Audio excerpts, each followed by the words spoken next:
వాళ్ళ ఆశీర్వాదాలు తీసుకునే కార్యక్రమం ఎక్కడైనా జరగాలి. కానీ 11 నెలల కాలంలో చంద్రబాబు నాయుడు గారి పాలనలో మనం చూస్తూ ఉన్నది ఏమిటి అని అంటే, సూపర్ 6 గాలికి ఎగిరిపోయింది, మోసం. సూపర్ 7లు గాలికి ఎగిరిపోయాయి, మోసం.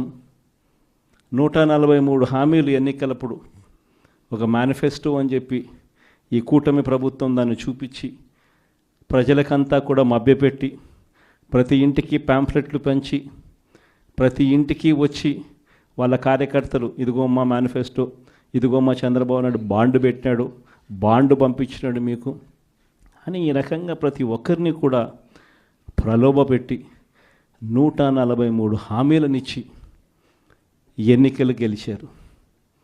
గెలిచిన తర్వాత 11 నెలల కాలంలో ఈ పెద్ద మనిషి చంద్రబాబు నాయుడు గారు ఎన్నికలప్పుడు ఆయన చెప్పిన ఈ సూపర్ 6లు ఏమైనాయి, ఈ సూపర్ 7లు ఏమైనాయి అని ఎవరైనా అడగడానికి కూడా ధైర్యం చేస్తే ఆ స్వరం కూడా వినపడకుండా చేయాలి అని తాపత్రయపడతా ఉన్నాడే తప్ప ఆ హామీలను నెరవేర్చాలి, ప్రజలకిచ్చిన మాట నెరవేర్చాలి అన్నది మాత్రం ఎక్కడా కూడా చంద్రబాబు నాయుడు గారు అడుగుల్లో ఎక్కడా కూడా కనిపించడంలా.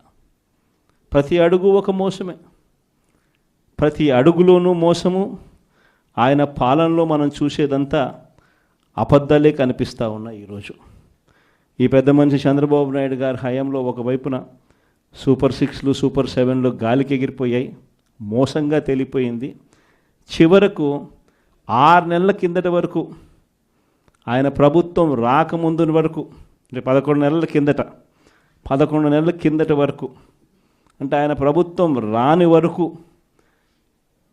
వైఎస్ఆర్సీపీ ప్రభుత్వ హయాంలో మీ జగన్ పాలనలో ప్రతి ఒక్కరికి కూడా ప్రతి నెల ఏదో ఒక బటన్ నొక్కేది, ఏదో ఒక రకంగా ప్రతి ఒక్కరికి ఇంట్లో మంచి జరిగే పరిస్థితి నుంచి 4 ఏళ్ళు నోట్లేకపోయే పరిస్థితి నుంచి చంద్రబాబు నాయుడు వచ్చాడు. 4 ఏళ్ళు లోపలికి పోవడం కదా దేవుడు ఎరుగు, ఉన్న ప్లేటును తీసేశాడు. మరోవైపున సూపర్ 6లు సూపర్ 7లు ఒక మోసంగా ఇవాళ ప్రజలకు అందరికీ కూడా కనపడతా ఉన్నాయి.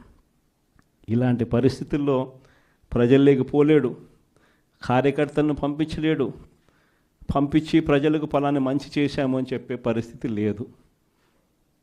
స్కూళ్ళు నాశనం అయిపోయాయి, ఇంగ్లీష్ మీడియం గాలికి ఎగిరిపోయింది, నాడు నేడు పనులు ఆగిపోయాయి.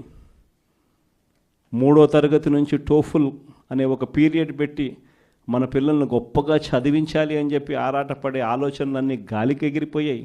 టోఫుల్ క్లాసులు తీసేశారు, సబ్జెక్ట్ టీచర్ కాన్సెప్ట్ను 3వ తరగతి నుంచి పెట్టిన పరిస్థితులను గాలికి ఎగిరిపోయాయి. 8వ తరగతి పిల్లలకు ప్రతి సంవత్సరం ట్యాబులు వచ్చేటివి, గాలికి ఎగిరిపోయాయి. మరోవైపు వైద్యం చూస్తామని అంటే ఆరోగ్యశ్రీ బిల్లుల పరిస్థితి చూస్తే నెట్వర్క్ హాస్పిటల్స్కు ఈ 11 నెలల కాలంలో మామూలుగా ఆరోగ్యశ్రీకి నెలకు 300 కోట్లు ఖర్చు అవుతుంది. 11 నెలలకు ఈ పెద్ద మనిషి ఈ నెట్వర్క్ హాస్పిటల్స్కి పెట్టిన బకాయిలు ఎంతో తెలుసా? 3,500 కోట్లు. 3,500 కోట్లు నెట్వర్క్ హాస్పిటల్స్కు బకాయిలు పెట్టినాడు. అంటే ఆ 300 కోట్లు నెల నెల ఇవ్వాల్సింది 11 నెలల్లో ₹1 ఇలా.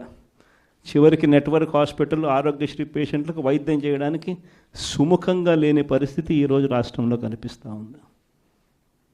104, 108 అంబులెన్సుల గురించి నేను చెప్పాల్సిన పనుల, గవర్నమెంట్ హాస్పిటల్ గురించి అంతకన్నా చెప్పాల్సిన పనుల.